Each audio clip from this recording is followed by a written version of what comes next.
Bonjour à toutes et à tous, c'est un plaisir de vous retrouver pour une nouvelle émission de 100% Quintet. Ce mercredi, c'est la Capelle qui sera l'hôte de notre Quintet Plus. Et quel Quintet Plus? C'est le Grand Prix de la Fédération Régionale du Nord, un groupe 2 disputé sur les 1800 mètres de la piste, avec un départ donné à l'aide de l'autostart. Ils seront 13 au départ, les 8 premiers s'élanceront de la première ligne et les 5 autres de la seconde. Vous allez voir, cette compétition s'apparente pratiquement à un petit prix d'Amérique, et je pèse mes mots. Ils ne seront pas moins 8 concurrents qui ont participé au dernier prix d'Amérique au départ de cette épreuve, et non des moindres. On note notamment la tête d'affiche, la star, c'est Idaho de Thiard qui effectuera sa rentrée, qui n'a pas été revue depuis le prix René Ballière. Vous allez voir, tous les concurrents sont très bien connus des turfistes et on peut dégager quelques bases. Normalement, on devrait s'en sortir, mais n'hésitez pas, pourquoi pas, pour une 5e place, d'inventer un petit outsider. Allez, sans plus attendre, il est temps de passer au tableau des partants, pardon. Allez, c'est le numéro 1, Hussard de Dulandré, qui ouvre le bal du tableau des partants. Alors, c'est le dernier vainqueur du Prix de Paris dans un temps record. On s'en souvient, il avait défrayé la chronique à ce moment-là. Et c'est vrai qu'il n'a pas été revu depuis plusieurs mois. Il restera ferré pour cette rentrée. Et il aura du mal à terminer dans les 5 premiers, comme le dit son entraîneur Benoît Robin dans nos colonnes. Donc, on regardera courir pour l'avenir. Le numéro 2, Onek. Alors, c'est un champion. Il adore ce type de distance. Et il fait partie, bien sûr, des priorités de cette épreuve. Le 3, Idaho de Thiard. C'est en quelque sorte l'attraction de ce Grand Prix. Alors même pour sa rentrée, il s'annonce redoutable. Pour moi, c'est le cheval à battre. Le numéro 4, c'est Dudery Pré. Alors il monte en condition et cette fois, il sera plaqué des intérieurs. C'est un candidat au podium, d'autant plus qu'il est bien placé avec le numéro 4 derrière les ailes de l'autostart. Le 5, Émeraude de B. Alors il vient de remporter le Grand Prix du département des Alpes-Maritimes. C'était sur le Main, sur une distance vraiment voisine. Et elle fait partie des belles chances de cette compétition. Le 6, Elvis du Vallon. Il avait terminé 2e d'Orsi Dream l'an passé dans l'édition 2023 de ce Grand Prix. Là, c'est vrai que c'est des barres au papier, mais tout de même, il va donner une nouvelle fois le meilleur du même, pourquoi pas pour une toute petite place.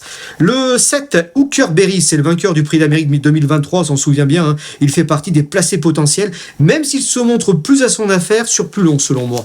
Le numéro 8, Ampiamé DSM, alors, elle n'était pas battue dernièrement au moment de sa faute, c'était dans le Grand Prix du Conseil des Alpes-Maritimes à Cannes-sur-Mer, qui est remporté, comme je le disais, par Émeraude de B.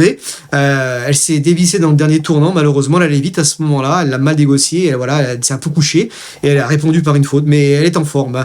Il faut la reprendre, mais c'est vrai qu'elle devra quand même se sortir de ce numéro 8 qui n'est vraiment pas simple. Le numéro 9, Gagné de Banville, il s'élancera derrière Hussard de Landré. Alors il ne faut pas le condamner sur sa récente disqualification à Argentan, il faut le reprendre. Le 10, Eric Zuil, j'en fais un outsider, il fait partie de ce placé potentiel. Le 11, Marion Footibond, alors il s'attaque à forte partie. Le 12, Inma Rosa, alors c'est vrai sur ce qu'elle a réalisé l'hiver dernier, elle dispose d'une belle chance. Je la préfère sur plus long, mais pourquoi pas, elle peut refaire parler d'elle en ayant le bon parcours, cette bonne finisseuse peut figurer à l'arrivée bien sûr. Le numéro 13, c'est Self Explosive. Alors Self Explosive, c'est une rentrée et je ne l'ai pas retenue. Allez, sans plus attendre, il est temps de passer au papier.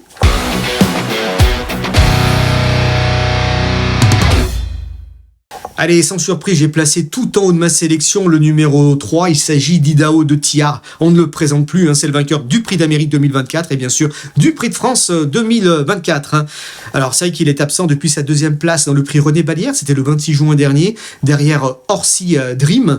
Il n'a pas été revu depuis, mais c'est un élément qui court relativement bien frais. On l'avait vu gagner le Prix Jean Riou, c'était en mai 2023, après pratiquement 2 mois d'absence. On l'avait vu également lors de sa première sortie hivernale à Vincennes, il avait triomphé après pratiquement 1 mois et demi d'absence, même un peu plus, c'était dans le prix Marcel Laurent.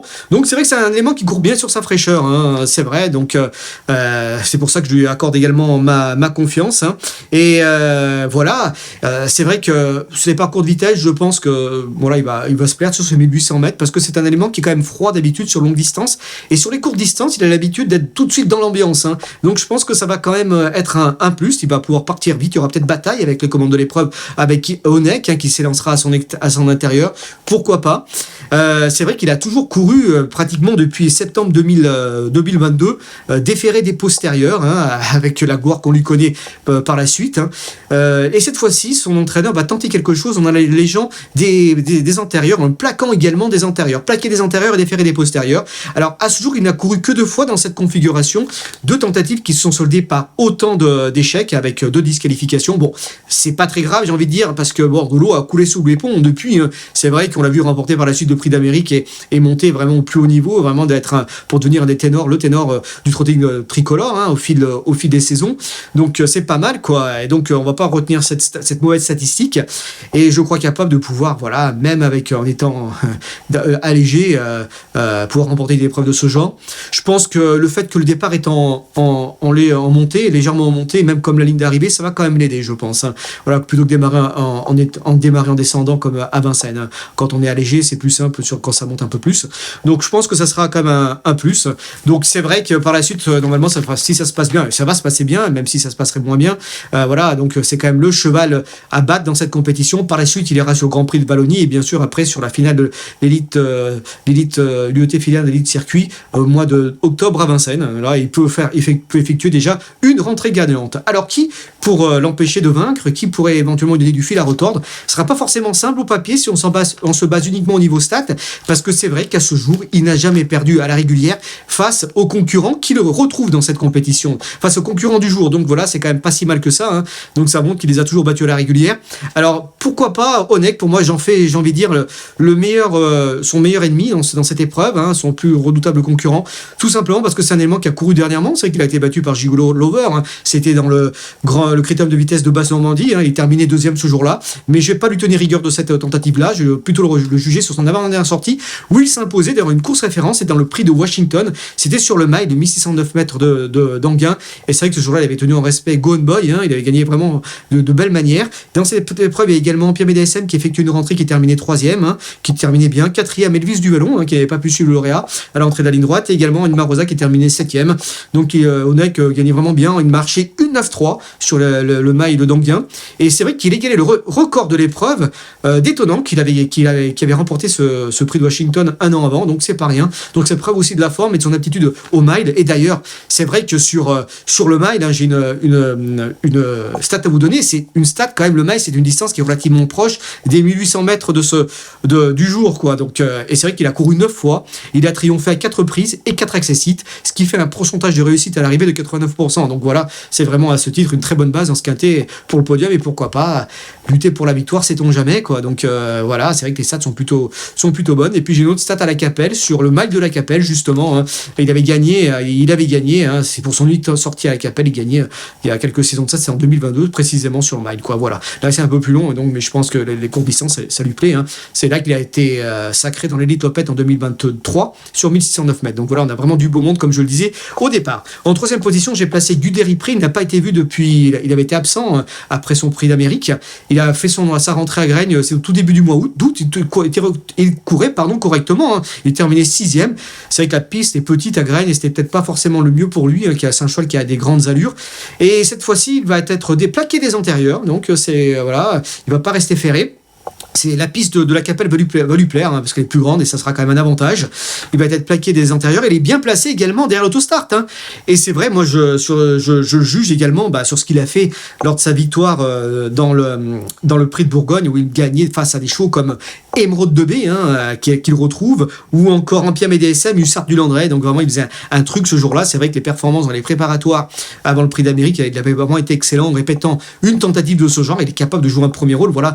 Mais il faut qu'il soit revenu à 100%. Je pense que quand même il doit pas être si loin que ça. Il monte en condition et je pense qu'une place sur un podium, une 3e ou 4e place peut être jouable. En 4e position, j'ai placé Émeraude de B. J'aurais pu la placer plus haut parce que c'est vrai qu'elle vient de s'imposer. C'était à Cagnes-sur-Mer dans le Grand Prix du département des Alpes-Maritimes. Il y a c'est pas si longtemps que ça. C'est lors de sa dernière tentative. C'était sur le mile. Elle s'imposait vraiment de belle manière face à Gone Boy.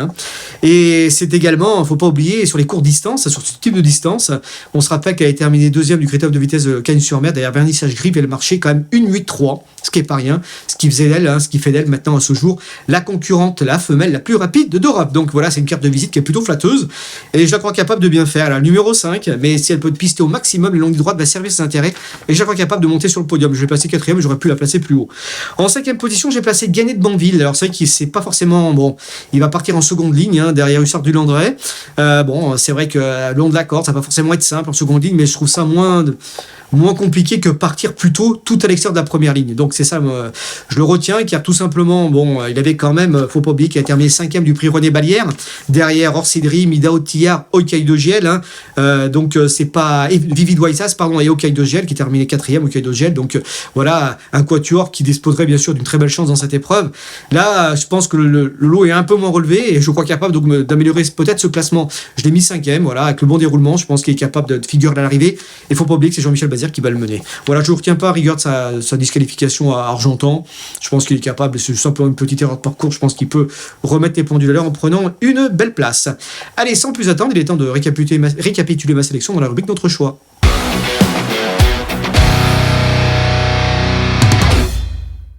Allez, tout au long de ma sélection, j'ai placé le 3 Idaho Tillard, suivi du 2 Honeck, suivi du 4 Guderipré, du 5e Road de B, du 9 Gainet de Banville. 3 autres chevaux pour compléter une sélection en 8. Ampiam et DSM, le numéro 8. Voilà, c'est un peu son numéro 8 qui me refroidit un peu, mais tout de même, la jument, elle a de la qualité, elle est en forme.